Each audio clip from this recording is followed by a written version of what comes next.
कार्तिक के महीने में 10वीं तिथि को, शुक्ल पक्ष की हो चाहे कृष्ण पक्ष की हो। विष्णु पुराण किस किसने सुनी है? हाथ उठा। विष्णु पुराण का 5वां अंश कार्तिक खंड वर्णन करता है। तो कभी जीवन में अगर मौका मिल जाए और अगर तुम्हें कोई कह दे कि तेरी किस्मत में सुख नहीं है, तेरी किस्मत में धक्के खाना लिखा है, तेरी किस्मत में दुख लिखा है, तेरी किस्मत में हमेशा धक्के खाना लिखा है, कोई कह दे तुमको, तो उसकी सुन लेना। और आखिरी में केवल बेलपत्री का ये बीच वाले भाग पर गौ माता, अगर देसी गाय अगर कहीं हो, उसका अगर दूध सुबह का समय का मिल जाए, किस्मत में दुख लिखा है वो तो आएगा, पर दुख में भी सुख की अनुभूति होगी। आएगा दुख, पर दुख भान नहीं होने देगा। बेलपत्री शिव महापुराण की कथा कहती है, बड़े ध्यान से सुनना। कभी जिंदगी में अगर मौका मिल जाए, कभी जीवन में तुम्हारे घर में गौ माता हो या कोई गौशाला हो और तुम्हें मालूम है कि ये गाय का ही दूध है, ये गौ माता का ही दूध है, शाम का दूध नहीं, सुबह का यदि दूध मिल जाए, इस बेलपत्री के मध्य भाग में, आप लोग आस्था चैनल पर आप इस पत्ती, बीच की पत्ती के मध्य भाग में थोड़ा सा दूध लगाकर, नीचे के भाग में भी थोड़ा सा दूध लगाकर, दोनों पत्तियों में गाय का घी लगाकर भगवान शंकर के शिवलिंग पर कभी मौका मिल जाए जिंदगी में एक बार, किसी भी सोमवार की अष्टमी के दिन शिवलिंग पर अगर लगा दिया जाए, जिंदगी में दुख तुम्हारे आसपास भी नहीं भटक सकता, सुख की अनुभूति होगी, दुख में भी सुख आएगा। बीच वाली पत्ती पर ऊपर जम के बोलो गाय का दूध, नीचे कितना भी कोई लिख दे, कोई तुम्हारे भाग्य को भी लिख कर दे कि तेरी किस्मत में ये दुख लिखा है, आएगा दुख, मना नहीं। और एक बेलपत्र और गौ माता का दूध जीवन में कितना बड़ा भी दुख आ जाए उसको टाल देता है। इस भगवान शंकर को थैली का दूध, पाउडर का दूध, ना जाने कौन कौन सा, पर नहीं, भगवान के साथ में कभी छल नहीं करना। अगर आपके पास में गाय का दूध हो तो शिव जी को चढ़ाओ, गाय का दूध नहीं हो तो कोई नहीं कहेगा तुमसे कि दूध चढ़ाओ, आप तो भगवान शंकर को जल चढ़ा दो। बेलपत्र नहीं हो, शिव जी की उठा के शिव जी को चढ़ा दो। अब वो बेलपत्र भी नहीं हो तो भगवान शंकर के मंदिर में झाड़ू लगा दो, झाड़ू भी नहीं हो तो अपने पास जो कपड़ा उससे भगवान के मंदिर को पोंछ दो, वो भी नहीं हो सके तो मंदिर में शंकर जी के ऊपर जो फूल पत्ती पड़े हैं उसी को उठाकर भगवान शंकर का श्रृंगार कर दो। ये भी नहीं बने तो उनके दरवाजे पर जो दिए लगे पड़े हैं, ठंडे हो गए, बुझ गए, उन दियों को उठा के कोने में ले जाकर रख दो। अगर इतना भी ना बने तो मंदिर में कहीं जाला हो रहा हो, गंदगी हो रही हो तो उसको झाड़ दो। इतना भी ना बने तो मंदिर के बाहर से निकल कर जाओ तो शिखर का दर्शन करते हुए चले जाओ तो जीवन का कल्याण हो जाता है। शिखर दर्शनम सर्व पापनाशम। शंकर के पास गए हो तो सुख का अनुभव होगा। यमराज कहते हैं, सुनो नचिकेता, एक गौ माता की रक्षा करने वाले जीव को यमराज भी हाथ नहीं लगाता, उसकी रक्षा हम स्वयं करते हैं। इसलिए नचिकेता, तुम्हारे प्राणों को हम नहीं हारेंगे, तुम्हारे प्राणों को हम नहीं लेंगे, हम तुम्हें आनंद के साथ में गौ सेवा के भाव से मुक्त करते हैं। या स्कंद पुराण का कार्तिक खंड को उठा लीजिए, वो वर्णन करता है, जो तुलसी की डंडी को घी में भिगोकर अपनी कामना कर कर भगवान के सामने दिए में रखकर जला देता है, दिए की तरह उससे आरती उतार देता है, कहते हैं उसका जन्म दूसरी बार पृथ्वी पर नहीं होता, वो भगवान के गोलोक धाम में जिंदगी भर के लिए विराजमान हो जाता है। 24 तरह के दिए होते हैं। कितने तरह के? 24 तरह के दीप होते हैं। उस दीप में सर्वाधिक श्रेष्ठ दीप होता है तुलसी दल का, तुलसी की डंडी से जो प्रकट किया है। बत्तियों का भी क्रम है, एक लंबी बत्ती होती है, एक गोल बत्ती होती है, होती कि नहीं होती? लंबी और गोल। ये वाला स्पीकर बंद है, बार बार बंद हो रहा है, बार बार चालू हो रहा है, उसको देखिए जरा। बत्ती एक गोल होती है, एक लंबी होती है। गोल बत्ती और लंबी बत्ती में अंतर होता है, बहुत जमीन आसमान का अंतर है, बहुत ध्यान देना इसका। गोल बत्ती किस किस देवी देवता पे लगती है और लंबी बत्ती किस किस देवी देवता पे लगती है, तो स्कंद पुराण और विष्णु पुराण दोनों कहती है जो लंबी बत्ती होती है वो पितरों की जगह पर, पूर्वजों की जगह पर, पूर्वजों की जगह पर, बड़ के पेड़ के नीचे, पीपल के पेड़ के नीचे लंबी बत्ती का प्रमाण है। किसी देवी के स्थान पर, जो देवी की पूजन करते हैं, जगदम्बा की पूजन करते हो, पार्वती की करते हो, लक्ष्मी की करते हो, कुल देवी का स्मरण करते हो, लंबी बत्ती का प्रमाण। और जो गोल बत्ती होती है वो गोल बत्ती का प्रमाण किसी हनुमान मंदिर, राम मंदिर, शिव मंदिर, जितने देवताओं के मंदिर है वहां पर गोल बत्ती का प्रमाण। लंबी बत्ती देवी के स्थान पर इसलिए जलाई जाती है क्योंकि देवी वंश की और लक्ष्मी की वृद्धि करती है, तो लक्ष्मी और वंश बड़ा होना चाहिए, लंबा होना चाहिए। और देवता के सामने गोल बत्ती इसलिए लगाई जाती है कि हमारा मन, ये चित्त, ये वृत्ति आपके चरणों में टिकी रहे और एक दिन हम भी वैकुंठ का वास करें, इसलिए गोल बत्ती लगाई। एक सहस्त्र बत्ती होती है, करें दर्शन कभी, यहाँ पे माताएं बैठ बैठ के बनाती रहती है 100 बत्ती, 108 बत्ती, 108 बत्ती बनाकर भगवान के सामने, उसका क्या प्रमाण है? कौन से पुराण में लिखा है कि 108 और सहस्त्रावली बत्ती लगाई जाए?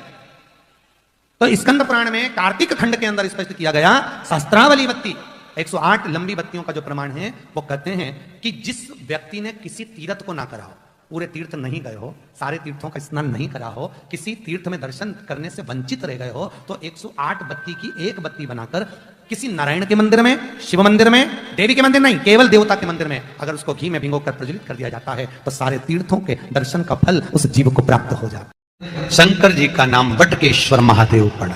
क्या नाम हो गया? जम के बोलिए, बटकेश्वर महादेव।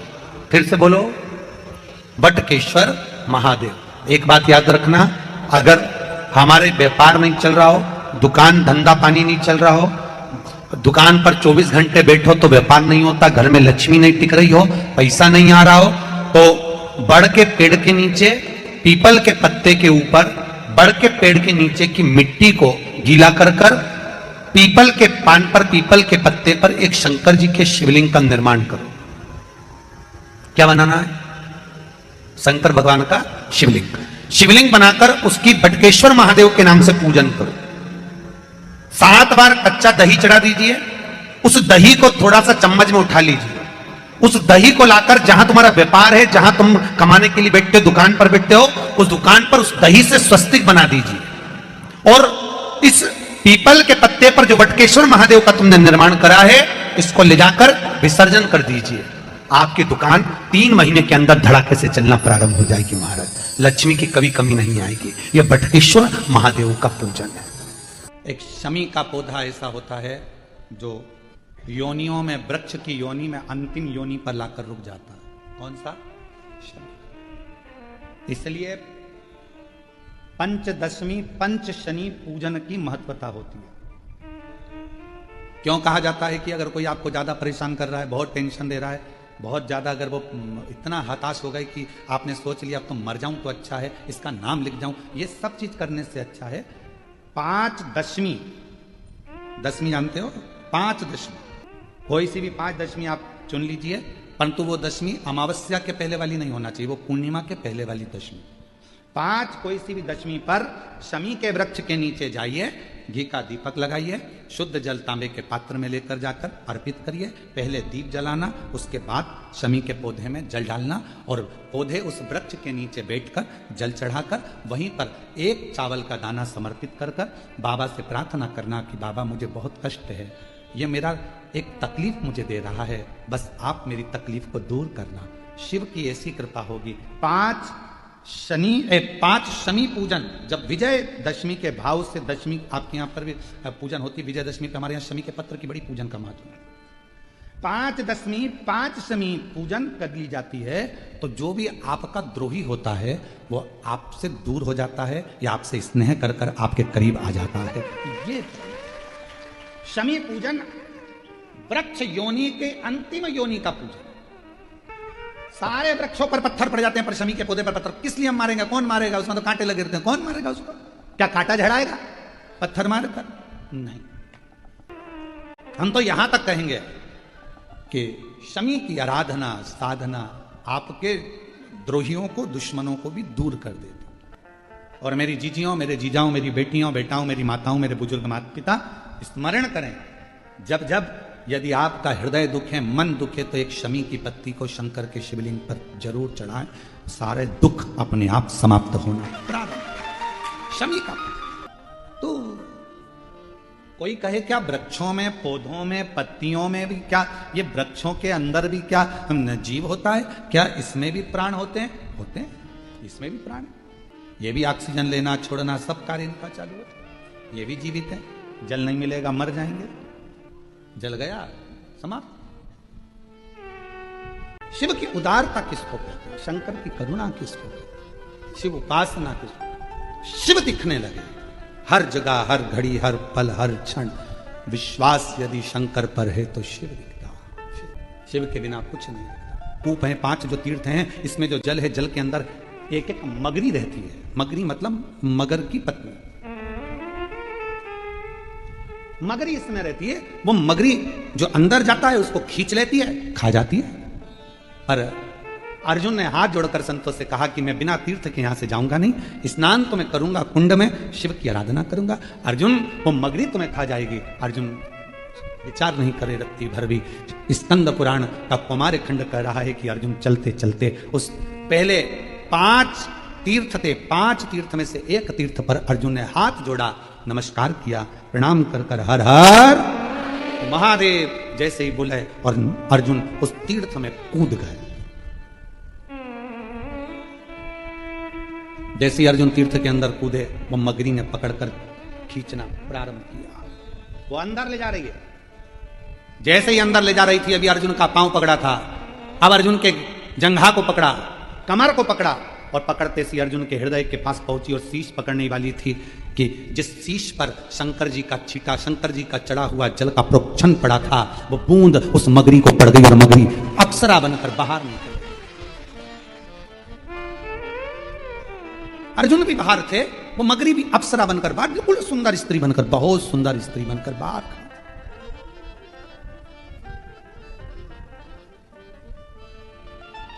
अर्जुन ने पूछा, तुम कौन हो? बड़ी सुंदर हो, अभी तो मगर के रूप में थी और अब इतनी सुंदर बनकर तुम सामने खड़ी हो कौन तुम? मगरी हाथ जोड़कर बोली, रे अर्जुन, हे पांडुनंदन, हे अर्जुन, हम 5 अप्सराएं हैं। मेरा नाम वर्चा है, दूसरी मेरी सोरमेयी है, तीसरी सामेयी है, चौथी बुदबुदा है और 5वें नंबर की लता है। हम 5 अप्सराएं हैं और देवलोक में रहती हैं, बड़ी सुंदर हैं हम पांचों के पांचों। एक बार अपनी सुंदरता का भाव जानकर हम सब नंदन वन पहुंच गए, जिस वन में कुछ संत बैठकर शंकर भगवान की आराधना कर रहे थे, साधना कर रहे थे, शिव की अर्चना कर रहे थे। और शिव महापुराण में पहले भी वर्णन किया, आज फिर आपको कहते हैं, एक बात याद रखना, यदि कोई शंकर की आराधना में डूबा है, साधना में डूबा है, भजन में डूबा है, कोई शिव नाम की भक्ति में डूबा हुआ है, निवेदन है, उसको कभी भी आप ना तो उसको परेशान करिए ना उसको कष्ट दीजिए, नहीं तो व्यक्ति को भोगना बहुत कुछ पड़ता है, बहुत। अर्जुन, हम नंदनवन में पहुंचे और नंदनवन में पहुंचने के बाद अर्जुन, हमने देखा कि एक संत शिव की आराधना में लगे हुए थे, शिव आराधना में लगे थे। तभी हमारे मन को भाव उत्पन्न हुआ, हमने उनको अपनी ओर आसक्त करने के लिए नई नई लीला करना प्रारंभ कर दी। नई नई हम उसको अपना करने के लिए नई नई लीला करने लगे। अब वो संत तो हमको देखे नहीं, जब आखिरी में संत ने हमको नहीं देखा, उनका जल का भरा हुआ जो लोटा था, पात्र था, उसको हमने छुड़ाकर उठाकर दूसरी जगह रख दिया। वो उस पात्र को ढूंढने लगे। पात्र, शिव महापुराण की कथा कहती है, महाराज शंकर भगवान को जो तुम लोटा लेकर जाते हो मंदिर, शिव जी को मंदिर जो लोटा लेकर जाते हो, उस लोटे में इतना बल आ जाता है, शंकर जी पे जल चढ़ते चढ़ते डॉक्टर का इलाज भी चल रहा है, दवाई भी चल रही है, सब कुछ चल रहा है, पर उसका ताप, उसका बुखार कम नहीं हो रहा। तो उसी लोटे को पानी में डुबाकर उस पानी की पट्टी अगर उस बीमार व्यक्ति के सिर पर रखना प्रारंभ कर दीजिए, 20 से 25 मिनट के अंदर बुखार पूरा उतरना प्रारंभ होगा।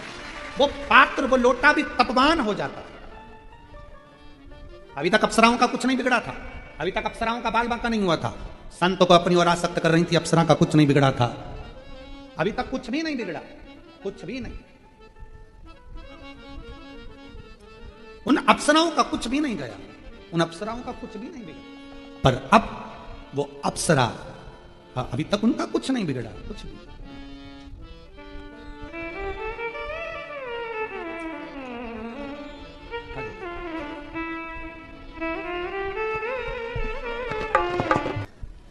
पर आसक्त करने के बाद भी वो हमारी ओर नहीं आया। तब हमारे मन में भाव आया, पात्र रखा था जिससे वो जल चढ़ा रहे थे शिव को, और उस पात्र में बड़ा बल होता है, बहुत बल। जैसे आज सारी जितनी पूर्णिमा होती हैं, उन पूर्णिमा में आज की जो पूर्णिमा है, शरद पूर्णिमा, वो बहुत मायने रखती है, बहुत। हम फिर निवेदन करेंगे, आज की जो पूर्णिमा है, प्रयास करो भोलेनाथ जी को एक श्वेत चावल का दाना शंकर भगवान को समर्पित जरूर करो। और रात्रि के समय पर जब चंद्र पूर्ण आनंद के साथ में हो, और यदि कोई शरीर में बहुत ज्यादा कोई रोग ग्रसित हो गया है, कोई चर्म रोग हो गया है, कोई शरीर में कोई भयंकर रोग हो गया है, तो छोटी सी बेलपत्र शंकर भगवान पर चढ़ी हुई तुम्हारे रोगों को समाप्त। चंद्रमौलेश्वर महादेव का स्मरण। कौन से महादेव? चंद्रमौलेश्वर। और चंद्रमौलेश्वर महादेव की, चंद्रमौलेश्वर शिव उपासना, ये बहुत। और आज तो सुंदर शरद पूर्णिमा है, बाबा की बड़े आनंदमय स्वरूप है। चंद्र की रोशनी में आप लोग तो खीर खाते ही हो, पर साथ में एक बेलपत्र का प्रयोग भी जरूर कर देखो, वो आपकी जिंदगी में ना जाने कितने रोगों को समाप्त कर देगा, कितने रोग। पर वो बेलपत्र छोटी लेना, ज्यादा बड़ी बेलपत्र नहीं लेना। छोटी सी बेलपत्र लो, शिव पर चढ़ी हुई श्री शिवाय नमस्तुभ्यम बोलकर चंद्र पूर्णता में जब हो, रात्रि के समय पर एक बेलपत्र चंद्रमौलेश्वर महादेव का नाम लेकर उसको चबा चबा कर, जिसको खाने पर मुंह में छाले हो जाते हैं या छार हो जाता है तो उसको पीस लो, पीस कर बाहर बैठकर गोली लेकर उसको पानी से निकल जाओ और उसको खाओ औषधि के रूप में। कहते हैं शरद पूर्णिमा की रात्रि की चंद्रमा की रोशनी एक ऐसी रोशनी होती है जिसमें जितनी औषधीय पौधे होते हैं उसमें एक बल उत्पन्न हो जाता है जो हमारे शरीर के सारे रोगों को समाप्त कर देता है। सारे आपके यहां खीर रखते हैं, हमारे यहां हम हमारे कुबेरेश्वर धाम पर बेलपत्र रखते हैं रात्रि के समय पर, और वही बेलपत्र जब कोई बहुत ज्यादा तकलीफ में होता है तो वही बेलपत्र का चूरा बहुत सूख जाती है उसको दे देते हैं, यही पाते हैं, वो औषधीय तत्व है।